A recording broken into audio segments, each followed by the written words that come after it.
Magandang umaga po sa inyo lahat. Come, Holy Spirit, fall in me now.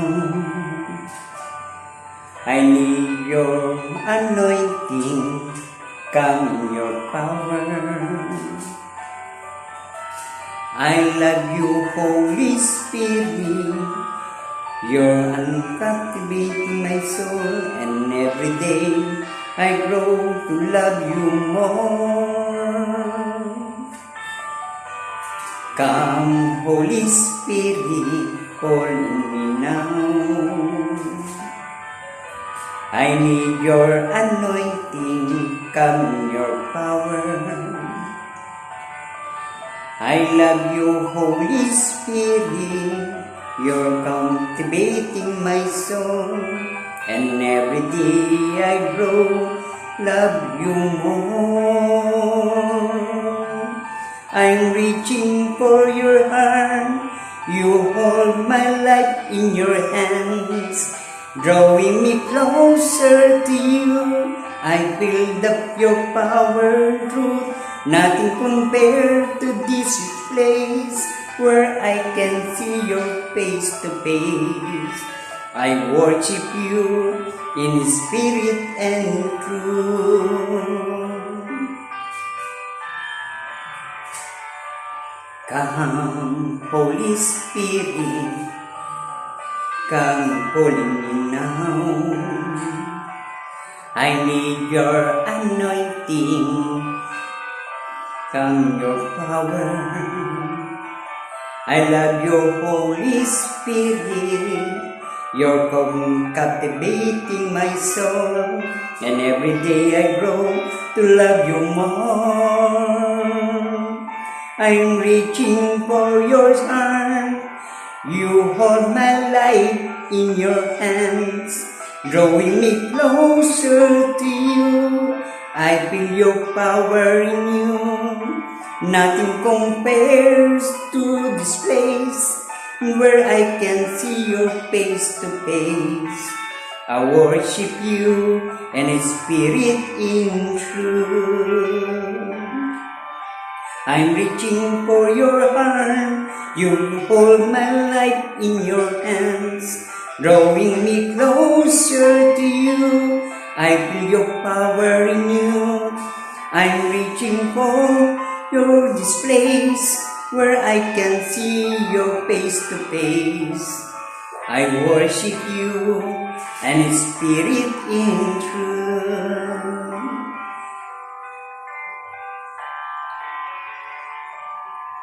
Come, Holy Spirit, calling me now. I need your anointing, come in your power. I love you, Holy Spirit, you're captivating my soul, and every day I grow in love you more. I'm reaching for your heart, you hold my life in your hands, drawing me closer to you. I feel your power in you, nothing compared to this place, where I can see your face to face. I worship you in spirit and truth.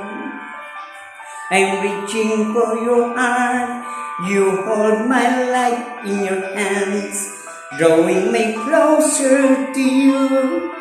I feel growing power in you, nothing compared to this place, where I can see your face to face. I worship you and spirit in truth. I worship you in the spirit in truth. I worship you in the spirit and truth. Praise God! Hallelujah! Purihin natin ang Diyos na makapangyarihan sa lahat. Tuning nga po ng Diyos ay walang kinikilingan. Siya po ay para sa lahat. Siya po ay walang katulad na Diyos. Wala siyang itinatangi. Ang patuloy niyang nais ang Diyos ay ang kanya pong mga anak ay magkaroon po ng kagalakan sa mundong ito. Ang kagalakan po sa mundong ito ay nagbibigay po sa atin ng dagdag na strength o lakas na kapag ikaw ay may kagalakan sa iyong puso, ay hindi po hahayaan ng Diyos na ang bawat isa sa atin ay maabot ng mga bagay na nakapagpapahina sa iyong pananampalataya. At ano po yun?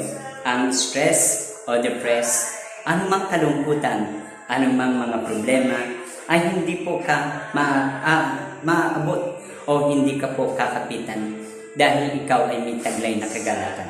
Sapagkat ang may taglay na kagalakan sa puso ay kinalulog ka ng Diyos. Sapagkat sa dami ng mga trouble sa buhay, maraming kabigatan ang nagaganap. Ngunit ang kagalakan sa puso ay nananatili sa bawat isa sa atin.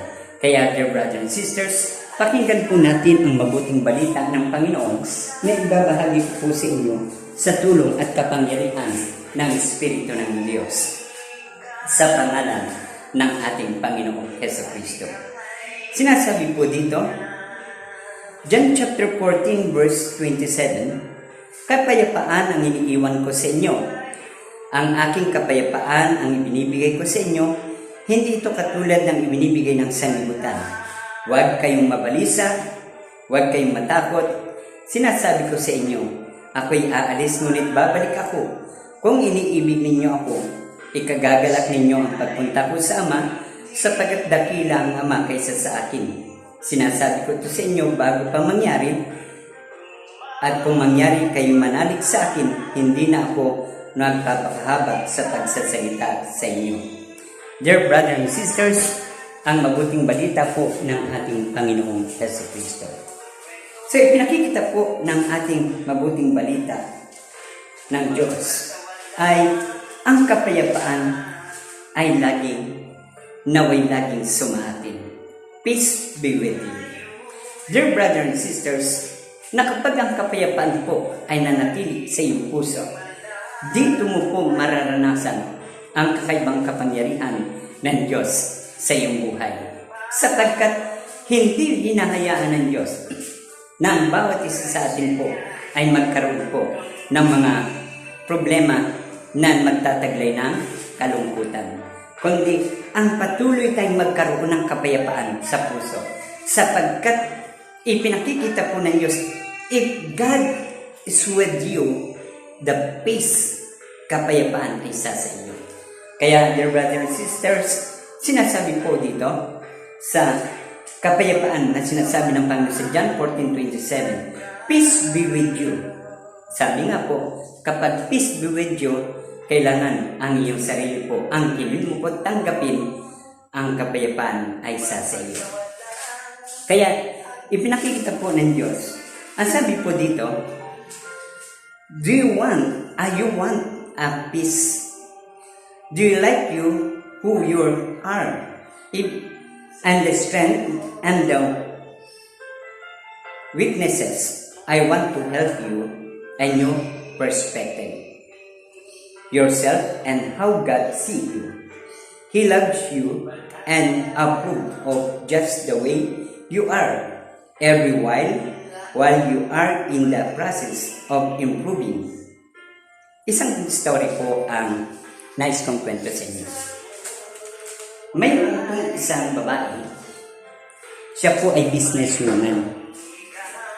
At ang babae pong ito ay maaga pong nag-ayos sa kanyang sarili. At maaga siyang umalis. At siya po ay umalis ng 6:30 in the morning. At doon sa kanya pong 6:30 in the morning, sumakay po siya ng kanyang kotse.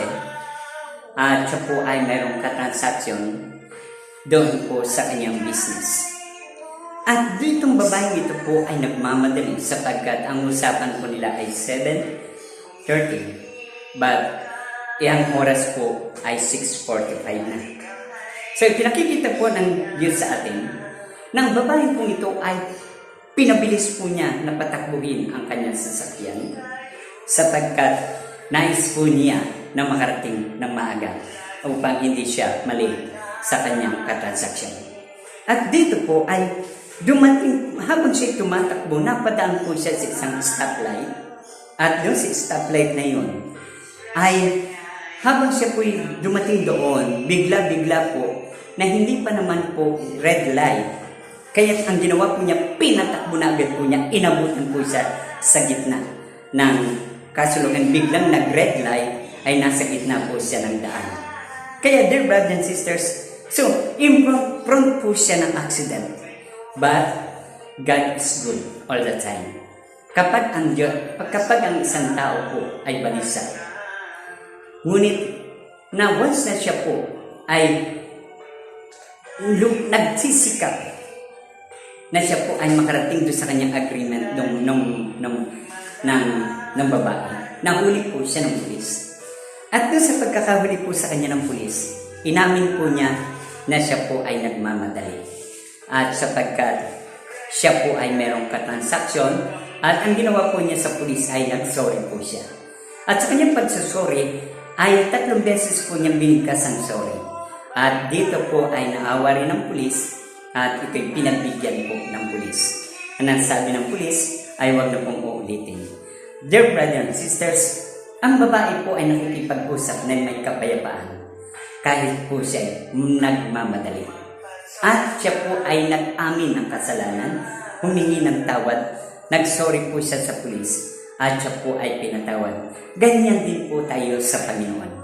Na kapag alam mong ikaw ay nagkakasala, kailangan po humingi ka po ng tawad sa Diyos, sapagkat tayo po ay patatawarin ng ating Panginoon at ay bibigyan niya po ng isang pagkakataon na hindi na po maulit ang ganitong pangyayari. So, pinakikita po ng Diyos na ang pulis po ay nagpatawad at umabanti na po yung babae at hindi na po tinipitan. Praise God, na kapag tayo po ay nakikipag-usap sa Diyos, ito po ang tatandaan ninyo.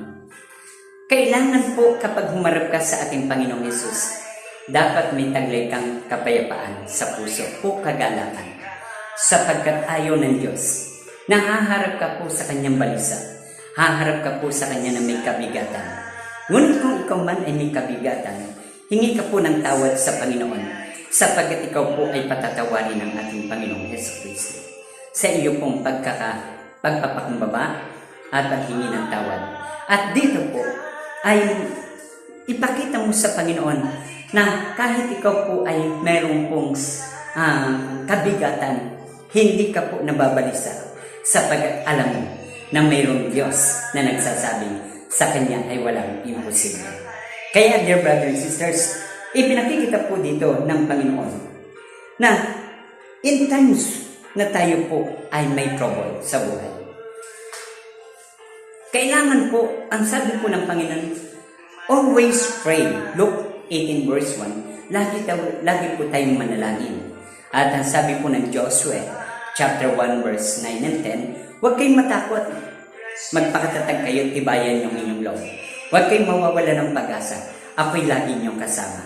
This is the promises of God na tumatalo po o gumagapi doon po sa iyong weaknesses. So, ibig sabihin po, ibinakikita po ng Diyos na ang Diyos po ay still andyan lamang po sa ating tabi. Ang Diyos po ay nananatili na nasa ating nakasama natin. Hindi po siya humihiwalay sa atin. Kahit po anumang trouble sa buhay, anumang problema, anumang circumstances, anumang suffering, anumang struggle, ay hindi tayo pababayan ng ating Panginoong Jesucristo. Ipinakikita po dito ng Panginoon na kapag ang Diyos po ay inaccept mo na siya kasama mo, ang kaluwalhatian ng Diyos ay nabibigyan mo ng karangalan. At ipinakikita po ng Diyos na kapag ikaw po ay laging enjoy, anuman po ang iyong kalalagayan sa buhay.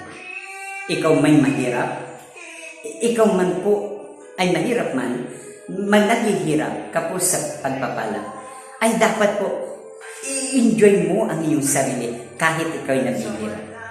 Bakit?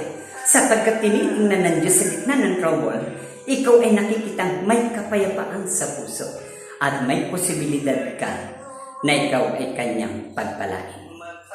So, pinakikita po ng Panginoon na ang bawat isa sa atin ay kung dumating man meron kang sakit at karamdaman, ikaw may mga pangangailangan o problema, huwag ka pong mababalisa. Ang sabi po ng 1 Thessalonica chapter 5, verse 16, ang sabi po doon, magalak kayong lagi at manalangin at laging magpasalamat sa Diyos sapagkat anumang pangyayari, iyon ang kalooban ng Diyos. So, pinakikita po ng Panginoon na magalak po tayo lagi at magkaroon po tayo ng kapayapaan sapagkat dun sa kapayapaan at kagalakan na nasa ating puso ay nakamasid po ang Diyos kung ano ang aaksyon mo doon sa kagalakan na nasa iyong puso at kapayapaan na kung meron kang problema. So, pinakikita po ng Diyos, gusto po ng Panginoon na ito po ay ang process ng Diyos para sagutin at tugunin ang lahat ng ating minimiti. Ano man ang ating mga problema, ang gusto ng Panginoon, ikaw ay kanyang tulungan, ikaw ay kanyang ingatan, ikaw ay kanyang iligtas, at ikaw ay kanyang bigyan ng kalakasan sa iyong pananampalataya. So, pinakikita po ng Diyos ang katotohanan po na ang kapayapaan o ang kagalakan sa puso, ito'y buhay na natin na dapat nating isinasabuhay. Sapagkat kapag ina-accept mo na ikaw po kahit anong problema ang nararanasan mo sa ating pamumuhay dito sa lupa, ay aksipin mo na hindi ka pababayaan ng Diyos at ipagpasalamat mo sa Panginoon anuman ang pangyayari sa buhay mo sapagkat ito'y magiging daan upang tayo po ay kanyang tulungan. So, nakikita po ng Diyos na ang bawat isa sa atin ay dapat, sabi nga po, ang atin pong mga kagalakan na atin pong nararanasan at ang kapayapaan na binibigay ng Diyos, ibiyaya ng Diyos sa atin, ito'y lagi mong pasalamatan sapagkat sa pamagitan ng kapayapaan at kagalakan, ito ang magiging susi upang ikaw ay manatili sa katagumpayan.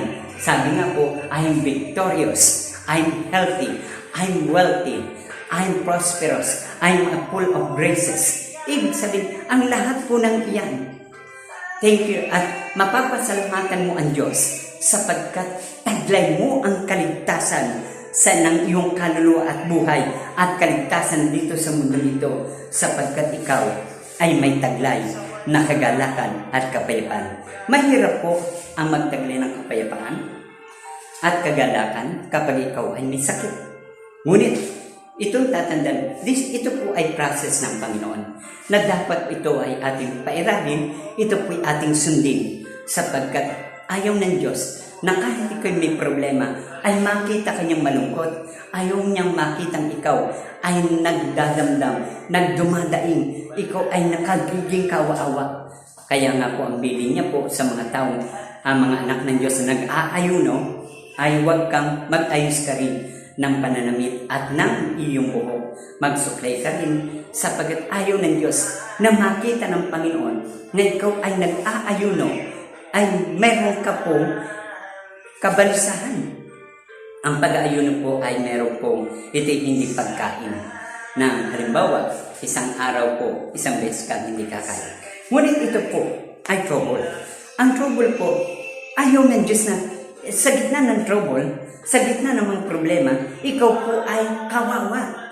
Gusto ng Panginoon, i-improve mo ang sarili mo sa gitna ng mga problema at pagsubok na ikaw ay mag-improve sa sarili na laging taglay ang kagalakan at taglay po ang kapayapaan at ikaw ay patuloy na magmanalangin sa Kanya na nagsasabi, I am a wealthy, I am prosperous, I am a multi-millionaire, I am a prosperity, I am the Son of God, I am the child of Most High God. Ibig sabihin po, lagi mong kinukumpes yan. Ang kagalakan po ay sa pagkukumpes.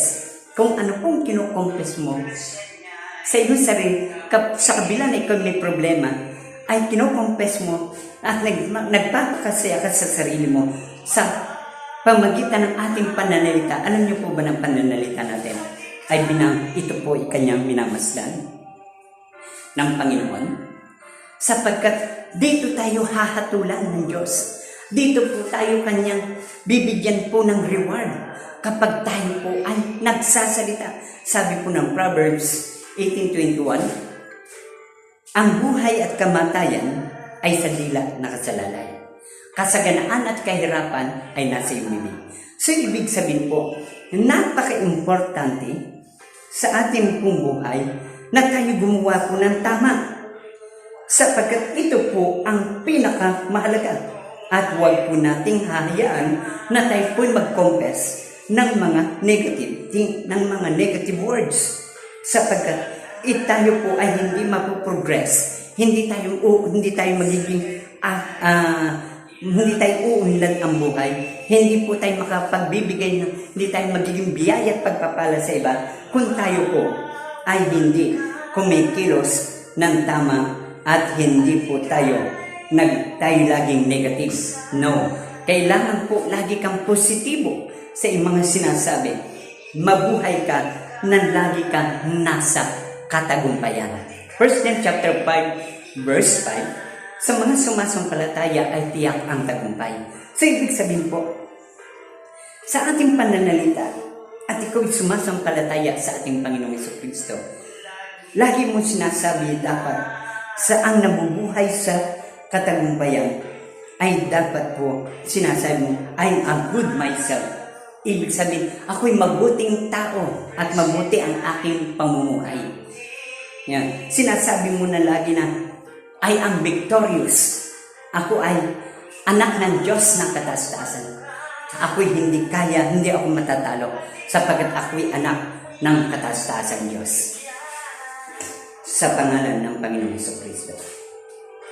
At anuman pong weakness mo, ay huwag po nating hayaan na tayo po ay madiktahan ng kaaway kapag ikaw ay nasa kahinaan. Sapagkat kapag ikaw ay may kahinaan, nasasabi mo, ano bang buhay ito? Bakit ganito? Sapagkat kapag nagko-confess ka, ano ba yan? Bakit siya lang ang mahal mo? Bakit siya lang ang pinagpapala? At sinasabi yung pag ikaw may kahinaan, yung feelings mo ay parang dam na dam ka. No, huwag po natin gagawin yan. Sapagkat ang Diyos ay napakalaki. Ang Diyos ay nagsabi sa atin, ang the God is more than enough. Ibig sabihin, ang Diyos po ay higit sa sapat. Sabi po ng Genesis chapter 17 verse 1, I am the God Almighty. I am the God is more than enough. I am the way, the truth, and the life. I am creator of the heaven and earth. So, pinakikita po ng Diyos, siya po ay nagpapakilala sa atin. Kaya tayo po ay dapat sumasang-ayon sa Diyos. Tayo po ay sumusunod sa Diyos. At ang sinasabi po nito, na kapag ikaw po ay may weakness sa buhay, baliktarin mo po ang pangyayari. Halimbawa, ipinakikita na ikaw ay may mga trouble, may problema. Kailangan, lagi mo sabihin, ako'y magtatagumpay. Ako ay marirestore ang aking pamumuhay. Kung ikay mahirap, ikaw ay uunlad ang buhay. Restoration. At kung ikaw ay nagkakasala, ako'y patatawarin ng Ama. Patatawarin ako ng Panginoong Jesus. Positive. Kailangan, Lord, I'm sorry. Nagsasorry ka po. At ikaw ay pinapalitan mo po na ang iyong pong stress ay hindi po ginagawa mong depress. Kundi kapag ikaw nai-stress, ikaw po ay magtaglay ng kagalakan. Ikaw ay maging mas magsaya sapagkat ang Diyos na nagsabi, Hebrews 13:5, hindi kita iiwan, hindi kita pababayaan. Ipinakikita po ng Diyos, our destiny is this is the important. Yun daw pong destiny natin ay nasa pananalita natin. Ito po ang napakalaga. Kung ano binibigkas ng iyong bibig, kung ano ang sinasabi mo, yun ang mangyayari sa iyo. Kung ano yung iniisip mo, yun ang mangyayari. Kaya huwag natin isipin ang mga bagay na negative. Huwag kang mag-isip na ikaw ay mahirap lamang. Huwag kang mag-isip na ikaw ay may sakit. Huwag mong sabihin na ikaw ay mahirap. Ikaw ay walang magagawa. Huwag mong sasabihin, okay lang ako kung 3 beses akong kumakain sa maghapon. Huwag mong sasabihin yan. Ang lagi mong sabihin, I'm rich. My God is powerful. I'm a powerful. Lagi mong sinasabi, I have energy. Ako'y mayroong kalakasan. Ako'y magtiyak pagpapalain ng Diyos. Sapagkat ang lahat po ng nasa Biblia, ito po ay puro pagpapala. Ang lahat po nasa Biblia ay puro kaligtasan ng ating buhay at kaluluwa. Kung kaya't nais po ng Diyos, nabigkasin mo ang mga bagay na magbibigay sa iyo ng magandang buhay. At ito po ay lagi mong sabihin na kapag ikaw'y nanghihina, ako ay lumalakas, ako'y malakas. At kapag ikaw po ay mahina sa mga bagay na hindi mo kaya po ang halimbawa sa business ay hindi mo po alam, pero wag mong ito-tolerate ang sarili mo na ikaw ay mahina. Huwag kang magsasalita, mahina ang isipan ko sa ganyang mga bagay. Mahina ang aking isip sa mathematics. No, huwag kang magbibigkas yan. I'm strong. Lagi mong sabihin, hindi ako pababayaan ng Diyos. I am talented. Lagi mong sinasabi, I have a wisdom from God. I am talented. God's will guide me. Yan. In Jesus' name. Yan. Lagi mo po sinasabi na I am anointed. Yan. Lagi mo sinasabi po, I am creativity. Yan. Creativity. Yan. Creativity. Yan. So, lagi mo sinasabi po yan. At sabi mo po, I have a joy. Yun. So, pinakikita mo po na kapag ang Diyos na ating Panginoon na nagsasabi po sa Kawikaan chapter 5 verse 21, sa kanyang pagmamasid po, nakikita ka po ng Panginoon. Siya daw po'y laging nakamasid sa lahat ng tao. So, tinitingnan niya po at ito'y nakamonitor sa kanya. Siya po'y nakamonitor sa atin kung ano ang iyong ginagawa at sinasalita araw-araw. At kapag kayo nagsasalita, kailangan, halimbawa, nagbigay ka po ng tulong. Binigyan mo po ng tulong yung kapatid. At sa kayong pagbibigay, thank you Brother Noel dito sa binigay mo. At sabi niya, thank you rin. Okay, God bless. I am a multi-millionaire. I am the son of God. Yan. Sinasabi natin yun. Why? Bakit po? Kahit parang kung nakakatawa, pero yun po ay pag binibigkas mo araw-araw sa tuwing magbibigay ka ng tulong.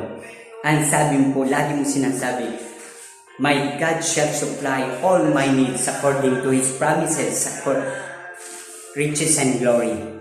So, pinakikita po ng Diyos na ang Diyos ay makapangyarihan. Ang buhat sa kayamanan ng Diyos na hindi maubos-ubos, ipagkakalooban lahat ng ating maibigay. Kaya lang, kung ikaw ay nagsasalita ng tama. Ang pagsasalita po ng tama, kailangan po may kapayapan. At ito po ay pinoprove natin na tayo po ay hindi pababayaan ng Diyos kapag nagsasalita ka ng tama. I'm healthy, I have a life, I'm prosperity, I'm wisdom, I'm protected, I have a guidance, I'm a successful life. So, kailangan po, be confident sapagkat the words of God, ang salita ng Diyos ay totoo at buhay.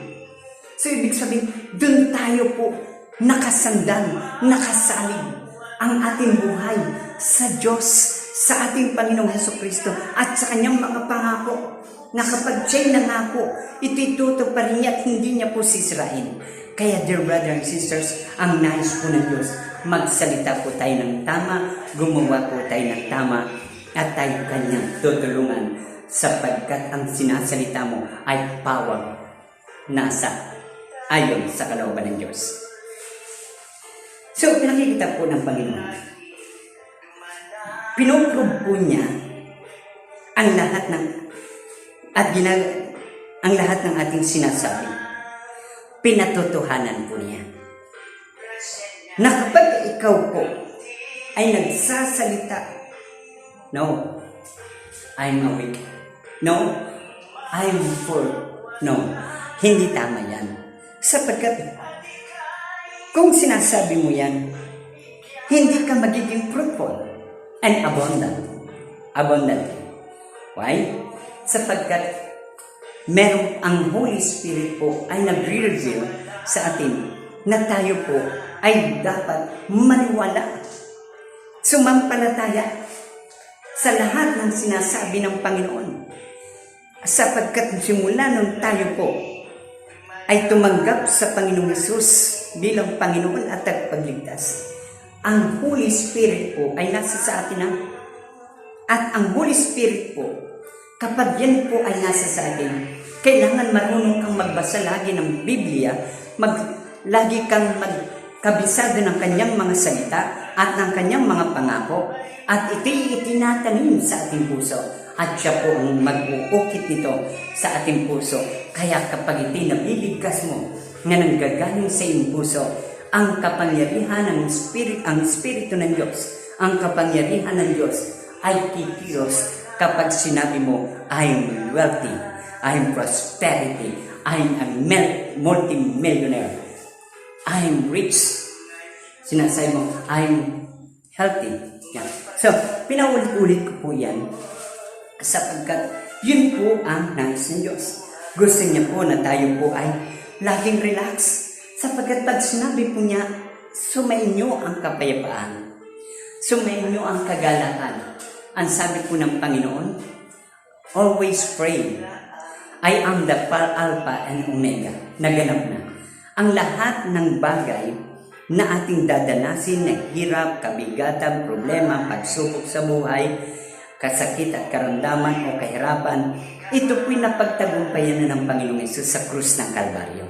Hindi na po tayo dadaan doon. Ang gusto po ng Panginoon, ang bawat isa po ay namumuhay ng may kapayapaan, may kagalakan sa puso. At kung siya po ay may kagalakan, may kapayapaan sa puso na taglay, ang Diyos po ay makagagawa ng mga bagay na makapagbibigay sa iyo ng malaking kagalakan sa iyong puso. At ito po ang kanyang mga himala at pagpapala. So, pinakikita po ng Diyos, God loves you and more. He chose you, He not choose Him. Ibig sabihin po, ang Diyos talagang nagmamahal sa atin. Pinili niya tayo at hinirang. Hindi tayo po ang pumili sa Kanya. Siya po ang pumilang sa atin at pumili. Kagaya ng 12 alagad. Siya po ang humirang sa 12 alagad. Kaya sila po ay hindi pinabayaan ng Diyos kahit anong unos. Kahit anong unos ang dinadaan nila, anumang mga problema, pagod, hirap, hindi sila pinababayaan ng Diyos. Sila po ay tuloy-tuloy na binibigyan ng lakas ng Panginoon. Ayon po sa Isaiah 40 verse 31. Para tayong mga agila na tayo latakbo ng tatakbo, ngunit hindi tayo manghihina. Tayo lalakad ng lalakad, ngunit hindi tayo mapapagod. Bakit po?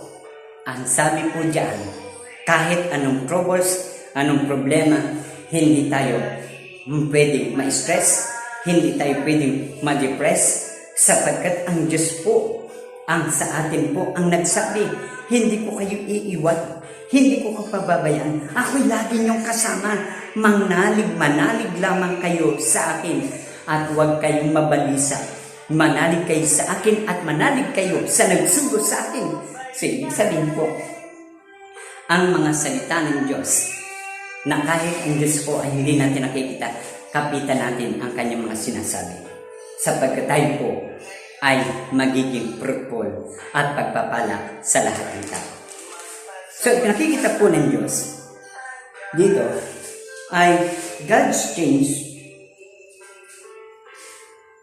ang ating daw pong buhay habang tayo namumuhay na kapag tayo po ay sinasamahan ng Panginoon na taglay ang kapayapaan at kagalakan. Lagi kang relax. Huwag ka pong mag-iiyak dyan. Huwag ka pong magreklamo sapagkat hindi po kalooban ng Diyos. Ang tayo po nagre-reklamo, panghawakan mo ang salita ng Diyos at manalangin ka. I-reverse mo sa Kanya ang Kanyang mga pangako na nakaukit sa iyong puso at titiyakin ng Diyos na ang kamay ng Diyos ay uunat sa iyo at ikaw ay Kanyang tutulungan. So, pinakikita po ng Diyos, dapat ang bawat isa sa atin na may taglay na kapayapaan ay prayerfully. So, ibig sabihin, bakit po?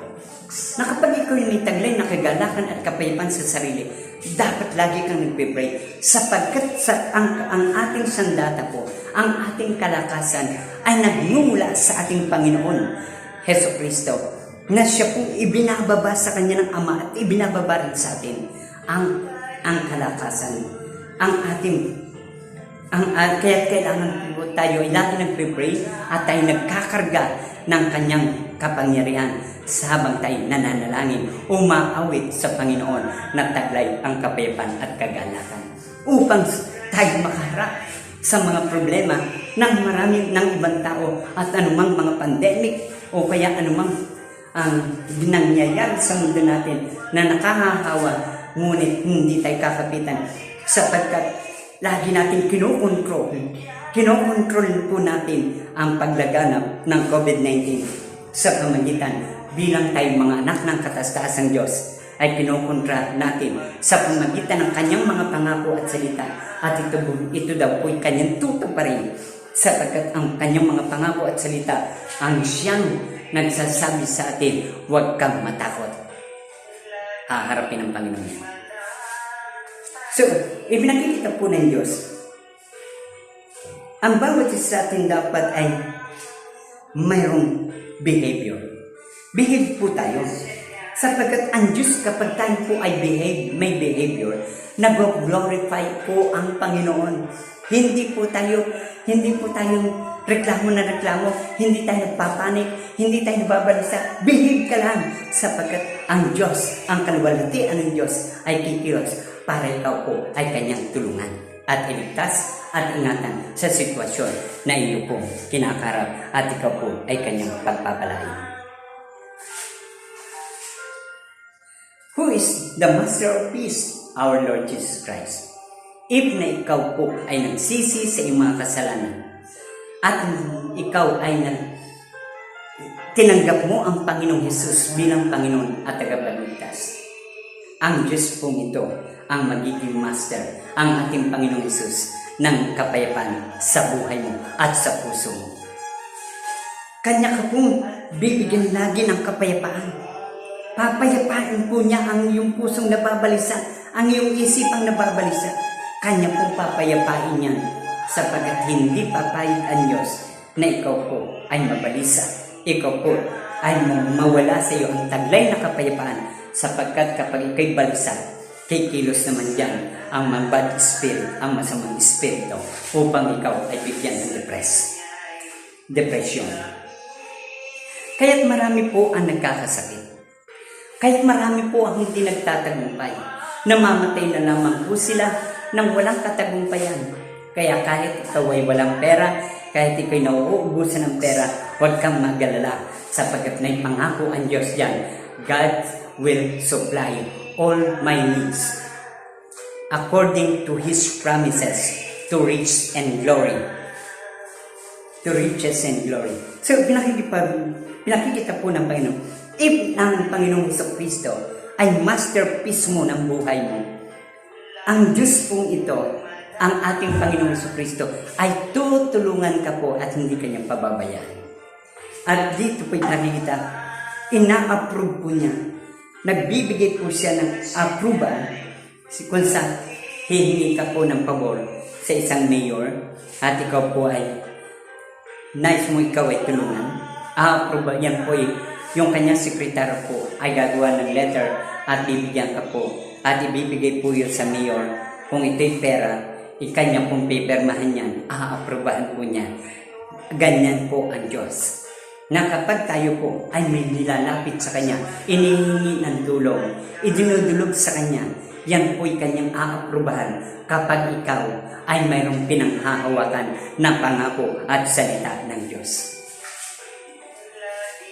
Mahal naman po tayo ng Diyos sapagkat gusto niya po na ang bawat isa sa atin ay magtagumpay.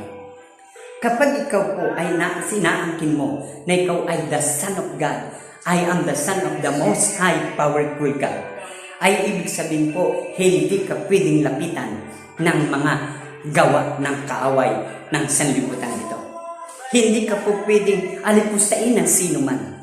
Hindi ka po pwedeng hamak-hamakin ng sinuman. Hindi ka pwedeng pong gawa ng masama o ikaw ay pinsalain sapagkat sila po ay maninigas, sapagkat sila po ay kokontrolin ng Espiritu ng Diyos, sapagkat sila po ay masama ang layunin sa buhay mo. Kaya dear brothers and sisters, lagi mong sabihin, I am the child of God, the most powerful God. Ibig sabihin po, lahat ng biyaya, lahat ng problema mo, ipagkakalob sa iyo ng Diyos. Isang kwento po. Minsan po, may dalawa pong babae na sila po'y nag-uusap. Ang sabi nila,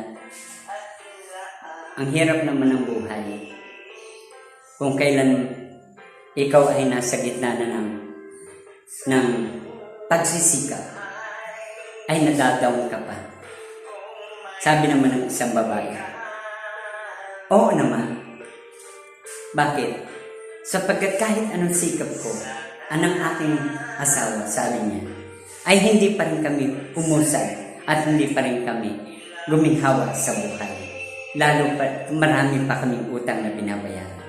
Ngunit, ang sabi nga po doon, sa kanilang pag-uusap, mayroong pong dumating isang lalaki. At ang sabi po niya, ano bang pinag-aalala ninyo? Sapagkat ang Diyos ay namatay sa krus. At sabi na po ng Panginoon na pagtagumpayan niya ang sanlibutan. So, sa kanyang pagkamatay sa krus, wala ka nang dapat problemahin. Lagi mo sabihin, I am wealthy, I am prosperity, I am wealthy, I am multimillionaire, I am prosperous life, I have prosperous life. Lagi mong bigkasin, I enjoy myself because I am wealthy. Ako, ipinakikita po natin na ang mga pangako ng Diyos ay totoo. Na kapag ano po sinabi ng Panginoon, walang imposible sa Kanya. Ang sabi nga po ng Panginoon, John chapter 20 verse 29, mapalad ang mga naniniwala sa akin kahit hindi ako nakikita. At sabi po ng 11 ng Marcos, 11 ng Luke, ang sabi po doon, mapalad ang mga nakikinig ng salita ng Diyos at nagsasabuhay nito. So, ibig sabihin po, ang mga nakikinig po ng salita ng Diyos ay hindi po nag-uusap ng mga bagay na nagpapadaon sa kanila.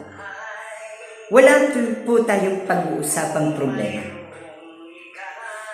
Hindi po problema ang pinag-uusapan. Dapat ang pag-usapan po natin ay ang mga salita at pangako ng Diyos na siyang magtataguyod sa atin upang tayo po ay paunlarin, pasaganayin ang ating buhay at pamumuhay at bigyan tayo ng protection and guidance ng Panginoon habang tayo nabubuhay at hindi tayo mapahamak at magkaroon tayo ng buhay na walang hanggan. Tingnan niyo po ang sabi ng Salmo 91. Ang sabi po ng 91, kapag may taglay kang kapayapaan at kagalakan sa puso, masasabi mo ito eh. Ang sabi ng Diyos, aking ililigtas ang tapat sa akin. at iingatan ko ang sinumang taong ako'y kikilanin. Pag sila'y tumawag, ako'y handang sila'y tulungan. At kung may hilahin, sila'y aking sasaklolohan. Bibigyan ko sila at gagantimpalaan ng mahabang buhay at ang tatamoy nila'y laging kaligtasan. So, pinakikita po ng Diyos na kapag kinikilala mo ang Diyos, kailangan meron kang pangahawakan na salita niya at pangako. At kung yun po'y hawak mo ang kanyang salita at pangako, hindi po tatanggi ang Diyos at hindi niya po sisirain o babawiin ang kanyang mga pinangako. Na kapag ito po'y sinabi niya, ito gagawin niya. Kaya totoo po ang kanyang mga pangako. Panghawakan mo po sa gitna ng hirap ng buhay. Lagi mong sabihin, my God shall supply all my needs according to His promises, riches, and glory. So, sinasabi nga po, kapag ikaw po ay may karamdaman, sinasabi mo po sa Panginoon at iyong pinaparinig sa Diyos, laging kinokompes mo, my God is my great healer. My God, kumakanta ka pa. Antang kinakanta, I am the God that healeth thee. I am the Lord, your healer.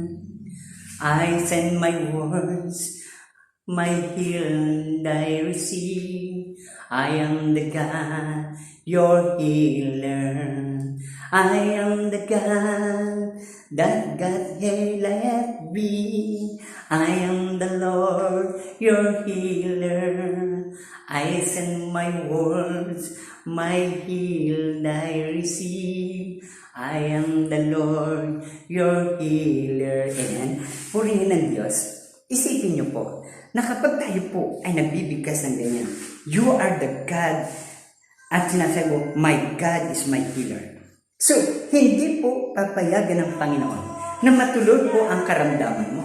Yan po ay makukontrol ng Diyos sa pamagitan ng iyong pananalita at pagsasalita ng mga bagay na Kanya po sinasalita ng Diyos at ito'y Kanyang ipuprove. Ikaw po'y gagawin. Kaya, dear brothers and sisters, last, dito po ang magtatapos. At dito po sinasabi po, the enemy of God. Ang ating daw pong enemy, yung ating pong kalaban si Satanas, ay wala pong kapayapaan. Bakit po? Sapagkat siya po ay liar. Hindi po magkakaroon ng kapayapaan si Satanas sapagkat tayo po ay kumakapit sa mga pangako at salita ng Diyos. At lagi po tayong nananalangin at taglay natin ang kagalakan at ang kapayapaan na kapag may taglay kang kapayapaan sa puso, ikaw po ay nalalayo sa sakit at karamdaman. Kapag may taglay kang kagalakan, ikaw po ay napapalayo sa kapahamakan at ikaw ay nagkakaroon ng mahabang buhay. So, pinakikita po ng Diyos, ang ating kaaway ay walang puwang sa buhay natin kapag tayo sasalita ng mga bagay na positibo. So, pinakikita po ng Diyos, kailangan po ang bawat sasabihin natin sa ating kapwa ay makabubuti. Kailangan po, inire-respect po natin ang ating kapwa upang tayo irespeto rin. Kapag ang Diyos po ay nire-respeto mo, binibigyan mo siya ng panahon na sabi ng Panginoon, binibigyan tayo ng 7 days a day, 7 days. At ang 6 days po ay para sa pagsisikap natin, pag-aanap po, ano man ang gagawin natin, ang isang araw po hinihingi niya upang siya'y sambahin mo sa espiritu at katotohanan. Kung magkaganon, ang Diyos po ang nagsabi, ang buhay mo ay mananatiling maunlad at masagana. At ang buhay at pamumuhay mo ay lagi mong tatamasahin ang kasaganan at walang katapusan na kasaganan habang siya po ay iyong binibigyan na mumuhay ka ng may taglay na kapayapaan at kagalakan. At siya lagi mong pinapupurihan, siya lagi mong hinahangaan, siya lagi mong pinupuri sa lahat ng kanyang ginagawa sa buhay mo at hindi ka po niya pababayaan. Dear brothers and sisters, ang Diyos po ay napakabuti sapagkat nare-restore po ang lahat ng bagay sa buhay natin once na tayo po ay sumasampalataya, nagtitiwala sa ating Panginoong Hesukristo sapagkat siya po ang ating buhay at lakas. Sabi po ng Panginoon, I am the vine. Ako ang puno ng ubas, kayo ang mga sanga. Ang nananatili sa akin at nananatili ako sa Kanya ang siyang nagbubunga ng sagana. So, nakikita po ng Panginoon na tayo po ay hindi niya pababayaan. Dear brothers and sisters, ang mapagpalang umaga po sa inyong lahat. Dalangin ko po na patuloy na kayo po ay pagpalain ng Panginoon. Sabihin po natin, Panginoong Jesus, salamat po. Tinatanggap kita bilang Panginoon at tagapagligtas, harap ng aking buhay. At ako'y sumasampalataya na kayo na po ang aking Diyos at tagapagligtas. Tinatanggap ko kayo bilang Panginoon at tagapagligtas sa aking puso. Kayo po, marami pong salamat sa pangalan ni Jesus. Pagpalain po kayo ng Panginoon at sa simpleng panalangin, kayo po ay nagiging isang born-again Christian. In the name of Jesus. Salamat po sa pangalan ni Jesus. Amen.